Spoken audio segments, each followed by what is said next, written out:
the mainstream comic industry is really just about one thing: broadcasting fetishes as identity and pushing that on everybody else over and over and over again. We've had countless examples over the years, and now Gail Simone, I guess, feels pretty cozy over on Blue Sky, talking about X-Men and then how she views that, like, that's what comics are for. Now, comics used to be about a lot different of things. It used to be about action and adventure. It used to be about fun. It used to be about real heroism. They were actually pretty good Christian values for the most part. And this all changed. Really, it started with the removal of the comics code from Marvel and DC Comics in the early 2000s. They decided to be edgier at first, and then it just like kind of progressively got worse from there. It's like just a snowball of wokeness that just trickled and trickled and trickled and just became something disastrous. Gail Simone's X-Men is now where all this has ended up. I tried to give it a shot to start with, but it just went off the rails and became pretty boring. I can't even bother reading or picking up many single issues of modern comics anymore. I do the trades. I mean, the things that I check out these days, for if you're interested, are basically Ghost Machine stuff, the Conan stuff from Titan. I read Feral and Uncanny Valley from Jim Fleeks, which are some indie stuff. And then I just grab some random Kickstarters and read those a lot of the time, and that's what I mostly read.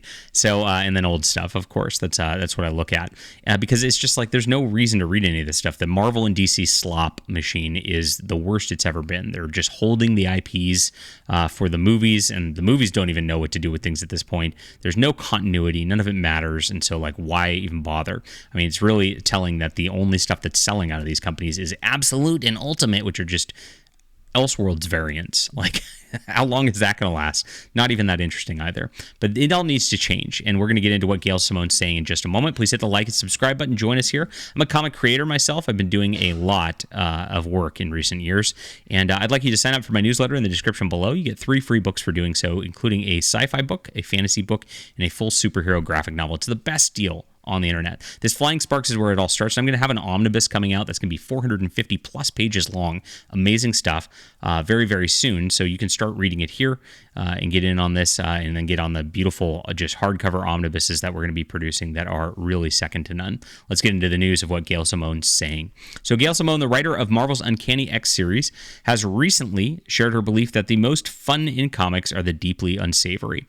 Now, we grabbed this image here because this comes from a couple issues in where she decided to turn Nightcrawler into a furry. Somebody called him a furry, and he goes, "I like the furry community."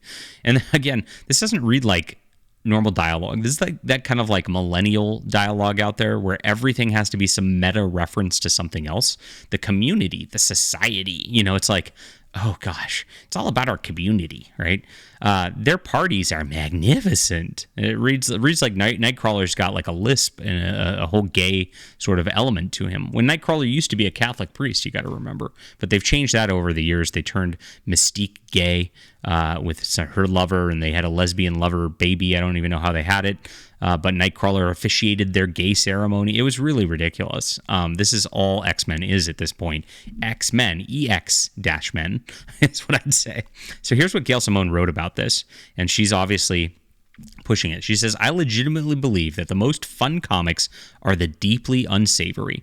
I make no apologies for the sex and violence and general misbehavior. It's part of a grand tradition of telling impolite stories in comics, and I love it." Now, this attitude right here really explains the comic industry in a nutshell. And I'm going to just rephrase it. It's not impolite. It's not unsavory. It's a way to say edgy, right? They're saying edgy and all about fetishes, right? And that's exactly all it's become. And these are not good storytelling because there's nothing deep, there's nothing interesting about it. There's nothing actually a writer saying that's really interesting.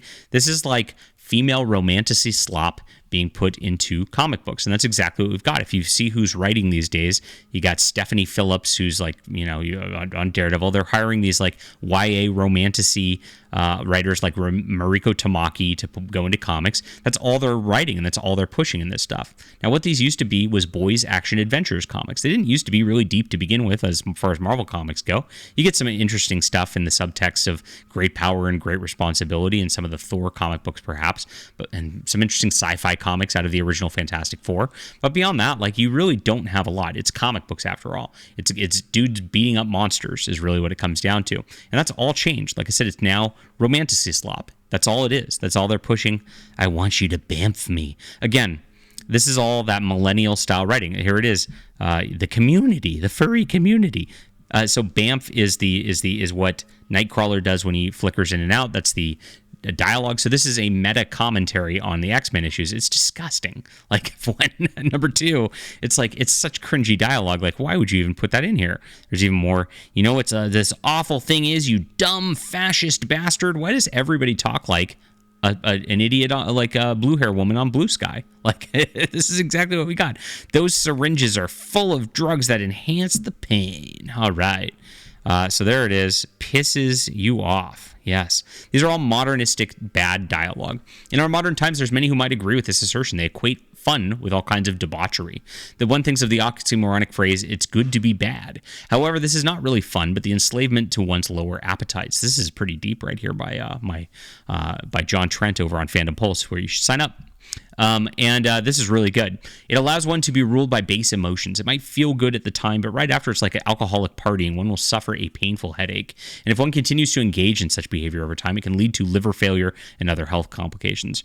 Real true joy and authentic happiness can only be found in God. The Catechism notes true happiness is not found in the riches or well-being of human fame or power, or any human achievement, or however beneficial that may be, such as science, technology, art, or indeed any creature, but in God alone, the source of every good and all love. That's pretty interesting right there. And the exploration of interesting topics for comics is not opposed to that. But if you look at what is actually good and true about most comic writing, when you come into good comic writing and stuff that stands the test of time, the Prince Valiant of the world. If you've never read Prince Valiant, please go do so. That's really where you should be going.